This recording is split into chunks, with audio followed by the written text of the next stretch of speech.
आजमगढ़ की जनता ने क्या ठाना है इस बार? निरहुआ को डब्बे में बंद करके सीधा उसको मुंबई पार्सल कर देगी। आज तक जितने भी प्रधानमंत्री हुए हैं, मोदी जितना झूठा कोई आज तक प्रधानमंत्री ही नहीं हुआ, जितना झूठा प्रधानमंत्री है। कह रहे हैं कि धर्मेंद्र यादव को पिछली बार चैलेंज किया था, धर्मेंद्र यादव हार गए, इस बार फिर से हार जाएंगे। जमीन आसमान का फर्क है। कहाँ अखिलेश यादव, कहाँ निरहुआ नाचने गाने वाला, उसकी क्या औकात है अखिलेश के सामने। चाचा क्या नाम है आपका? राजेंद्र यादव। कहाँ के रहने वाले हैं? आजमगढ़। आजमगढ़ के रहने वाले हैं जी। आजमगढ़ सपा का गढ़ है जी। लेकिन पिछली बार भाजपा ने जो है उस गढ़ को तोड़ दिया है उपचुनाव में। इस बार का माहौल क्या है आजमगढ़ का? हम दोनों सीट जीत रहे हैं आजमगढ़ के। दोनों सीट जीत रहे हैं? कौन कौन से दोनों? लालगंज, आजमगढ़ सदर। जी। दिनेश लाल यादव निरहुआ लगातार दावा कर रहे हैं कि जमानत जब्त हो जाएगी उसकी। निरहुआ की? दिनेश लाल की इस बार जमानत जब्त हो जाएगी। वो तो कह रहे हैं कि हम जीत रहे हैं और एक बार फिर से तीसरी बार हमारी है सरकार ना, बनेगी। बड़बोलापन है उसका, है ना। अखिलेश यादव को लगातार चैलेंज कर रहे हैं। वो उसको पता नहीं चलेगा अखिलेश यादव कहाँ, ये कहाँ चला जाएगा निरहुआ। निरहुआ को पता नहीं और चलेगा। वहाँ और क्या। कह रहे हैं कि धर्मेंद्र यादव को पिछली बार चैलेंज किया था, धर्मेंद्र यादव हार गए, इस बार फिर से हार जाएंगे। जमीन आसमान का फर्क है। कहाँ अखिलेश यादव, कहाँ निरहुआ नाचने गाने वाला, उसकी क्या औकात है अखिलेश के सामने। वो तो लगातार शुरू में देखिए चैलेंज कर रहे थे, कह रहे थे कि ना, जहाँ से अखिलेश यादव चुनाव लड़ेंगे वहीं से जो है मुझे टिकट दे, मैं उनको हरा करके दिखाऊंगा। बोलने में क्या जाता है, बोलने में कुछ जा रहा है, उसका कुछ लग रहा है बोलने में। अच्छा, अगर आजमगढ़ की बात की जाए, पिछले 1.5 सालों में दिनेश लाल यादव तमाम सारे दावे करते हैं। कहते हैं हमने एयरपोर्ट बनवा दिया, हमने रिंग रोड बनवा दिया। एयरपोर्ट नेताजी बनवाए थे कि वो बनवाया? विश्वविद्यालय बनवा दिया कहते हैं। कौन सा विश्वविद्यालय बनवाया? अब वो कहते हैं। अरे कह रहा है ना, बना कहाँ है? अच्छा, रिंग रोड बना है कि नहीं आजमगढ़ में? नहीं बना है। कहाँ बना है? एयरपोर्ट पूर्वांचल एक्सप्रेसवे जो है अखिलेश जी की देन है। क्रेडिट तो भाजपा ले रही है। अरे भाजपा लेने को तो सब कुछ कर रही है। जहाज तो उनकी उतरी। जहाज कहाँ उतरी है? वो कह रहे हैं कि हफ्ते में 6 दिन आजमगढ़ से लखनऊ के लिए जहाज है। एक दिन भी नहीं चल रही है। एक दिन में नहीं चल? एक दिन भी नहीं है। तो आजमगढ़ की जनता इस बार क्या मूड में, मतलब क्या माहौल क्या है? आजमगढ़ की जनता ने क्या ठाना है इस बार? निरहुआ को डब्बे में बंद करके सीधा उसको मुंबई पार्सल कर देगी। डब्बे में बंद करके मुंबई पार्सल कर देंगे? हाँ। अच्छा, उनके भाई हैं विजयलाल यादव, लगातार धर्मेंद्र यादव के समर्थन में देखने को मिल रहे हैं जी। तमाम सारी बयानबाजी भी कर रहे हैं। कैसे देख रहे हैं आप लोग? उनके भाई हैं। भाई वो क्या चचेरे भाई हैं उनके। हाँ? लेकिन उनको जो है बीजेपी वाले टिकट दे रहे थे, उन्होंने बीजेपी का टिकट ठुकरा दिया और अखिलेश जी का साथ उन्होंने अच्छा समझा, इसलिए अखिलेश जी के साथ हैं। और उसको जो है निरहुआ को अखिलेश जी ने उसको यश भारती कौन सा पुरस्कार दिए थे, हैं? उतना सम्मान दिए थे उसको, और आज उनके सामने जो है बड़बोलापन कर रहा है।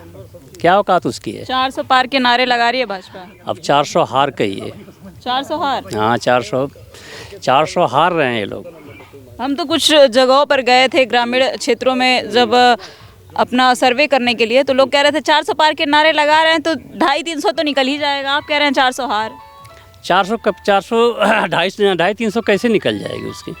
जब वो उनका एकदम 2019 में एकदम उनका उफान पर, जो कहते हैं कि उफान बाढ़ आई थी, उस समय वो 300 जीते थे अपने इनके साथ में मिलाकर, अलायंस के साथ में मिलाकर 300 जीते थे।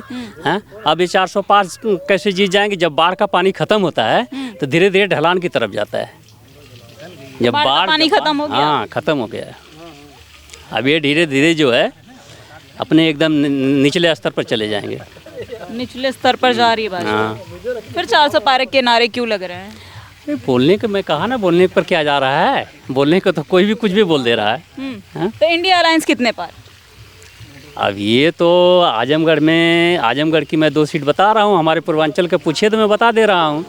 आजमगढ़ पूरे देश की बात कर रहे हैं ना, पूरे देश में तो, और मैं देश तो घूम नहीं रहा हूँ ना, मैं यहाँ की बात बता रहा हूँ आजमगढ़ का। आजमगढ़ जो हमारे अगल बगल के ज़िले उनका बता रहा हूँ कि आजमगढ़ के आसपास के जिलों की बात करने की बात कर रहे हैं। घोसी आपके बगल में है, लालगंज आपके बगल में है। हाँ, तो ये बता रहा हूँ मैं ना, लालगंज, आजमगढ़ सदर, मऊ, घोसी, बलिया, गाजीपुर, अंबेडकर नगर, ये सब सीट हम जीत रहे हैं, एकदम 100% जीत रहे हैं।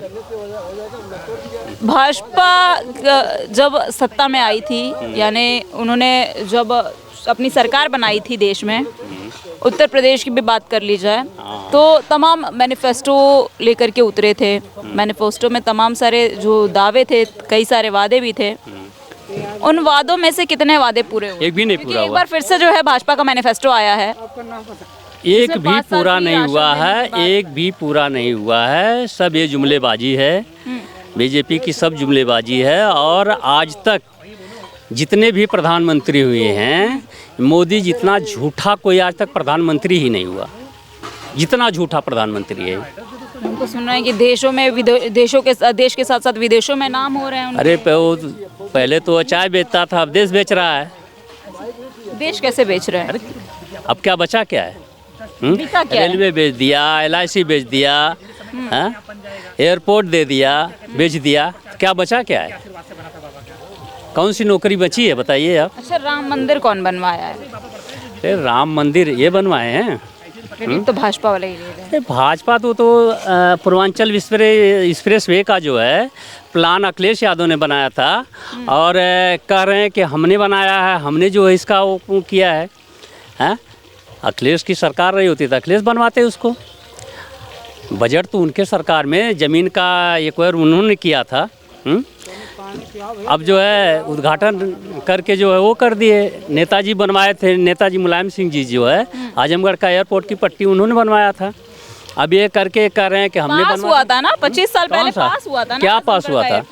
बना था, वहाँ हवाई पट्टी बनी थी। तब से ऐसे मामला ठप क्यों चल रहा था?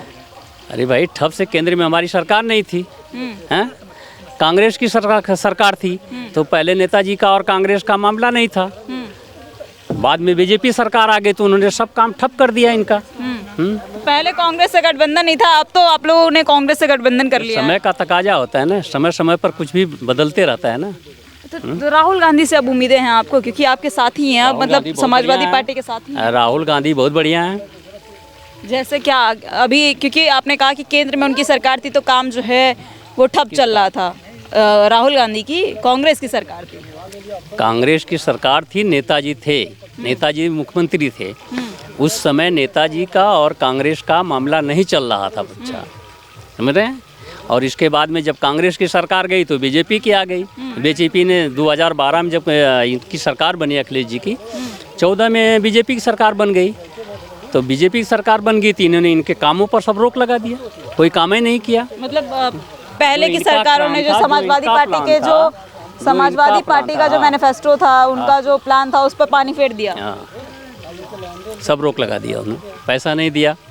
अब क्या कुछ उम्मीदें हैं? अब उम्मीदें हैं, चुनाव को कैसे देख रहे हैं आप? अब ये सरकार बदले, फिर इसके बाद जो होगा देखा जाएगा। जो होगा वो देखा जाएगा।